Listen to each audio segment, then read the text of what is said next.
Assalamualaikum warahmatullahi wabarakatuh. Alhamdulillahirabbil alamin. Saudaraku seiman yang kami cintai, pada kesempatan kali ini kita akan mengupas tafsir tematik yang bertemakan konsep dakwah Islamiyah dalam Al-Quran. Allah Subhanahu wa Ta'ala memberikan gelar kepada umat Islam sebagai umat terbaik. Gelar tersebut didapatkan karena umat Islam memiliki karakter untuk menyeru, mengajak mengerjakan yang ma'ruf, dan mengajak meninggalkan yang munkar, serta menyuruh manusia untuk beriman kepada Allah. Di dalam Al-Quran, Allah Subhanahu wa Ta'ala berfirman dalam Quran surah Ali Imran ayat yang ke-10. A'udzu billahi minasyaitonir rajim. Bismillahirrahmanirrahim. Kuntum khairu ummah ukhrijat linnas ta'muruna bil ma'ruf wa tanhauna 'anil munkar wa tu'minuna billah. Walau amana ahlul kitabi lakana khairan lahum minhumul mu'minuna wa aktsaruhumul fasiqun.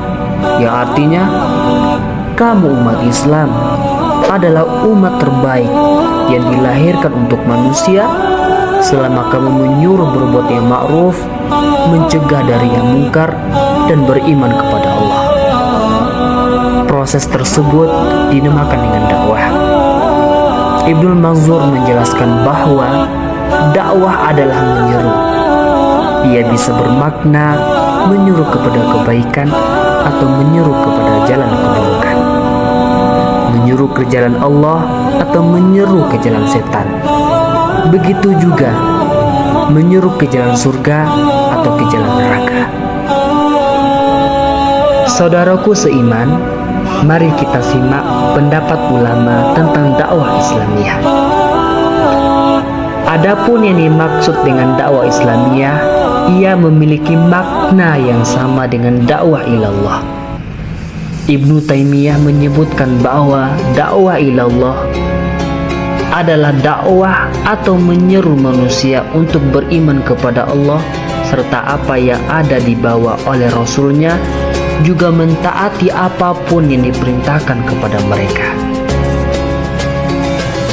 Maka berangkat dari pendapat tersebut, dakwah Islamiyah adalah upaya untuk menyeru manusia untuk masuk ke dalam Islam ataupun menyeru orang-orang yang sudah masuk Islam untuk berada dalam keislaman dan keimanan yang sempurna.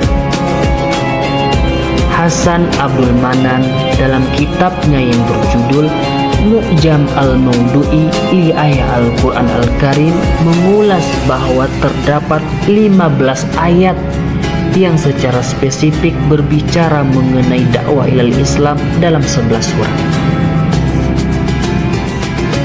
Maka pemilihan ayat tersebut dapat memberikan gambaran umum tentang batasan konteks dakwah ilal Islam, yaitu ayat-ayat yang menerangkan perintah dan pesan-pesan ilahi kepada utusannya untuk merealisasikan 3 tujuan dakwah, yakni pertama, menyeru hamba untuk bertauhid dan beribadah kepada Allah.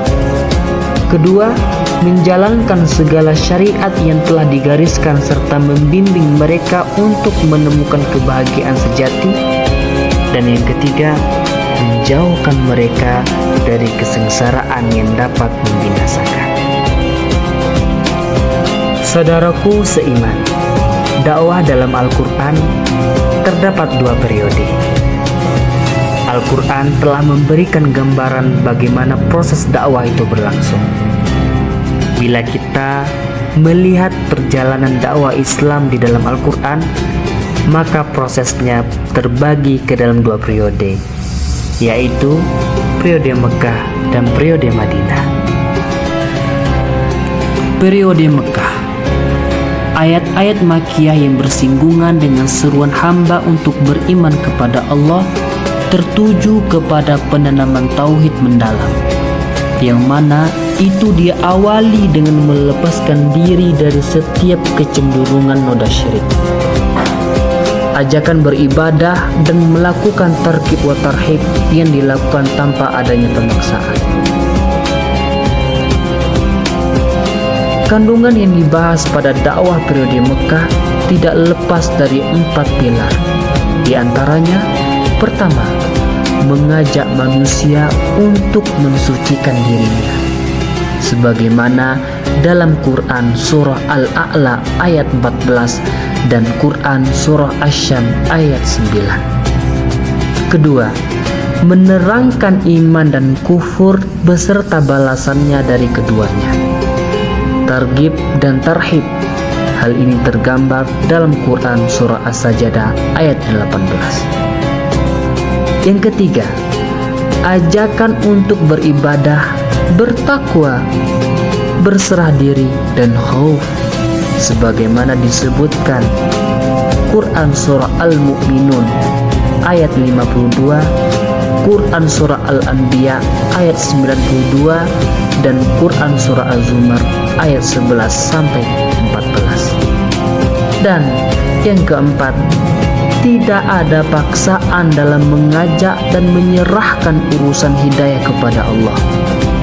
Quran surah Al-Qasas ayat 56 sampai 61. Berikutnya periode Madinah.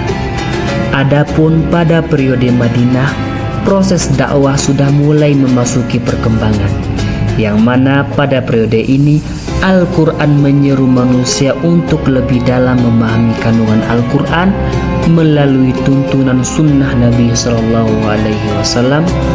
Berperannya da'i untuk melakukan peleraian dari setiap perselisihan yang ada, konsisten dalam menjalankan ibadah, dan memperdalam setiap ibadah yang bersifat furu' untuk dilaksanakan lebih detail. Kandungan yang dibahas pada dakwah periode Madinah berpaku pada 4 proses.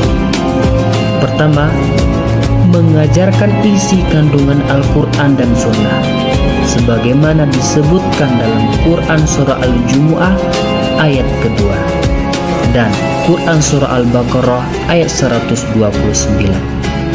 Kedua, memberi kabar gembira dan pemberi peringatan serta melerai perselisihan, sebagaimana Quran surah Al-Baqarah ayat 213. Ketiga, dorongan beriman terhadap risalah para rasul dan menerima beban taklif sesuai kemampuan.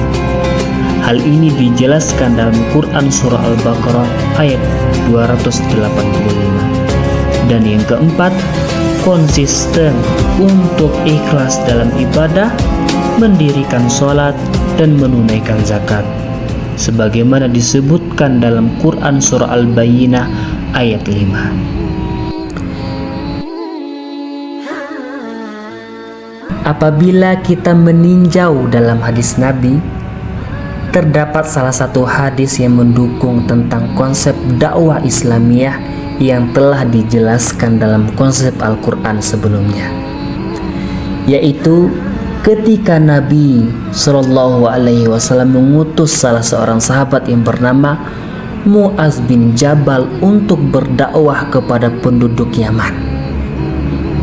Maka beliau SAW mengajarkan 3 tahapan dakwah, yaitu pertama, serulah manusia untuk bertauhid kepada Allah.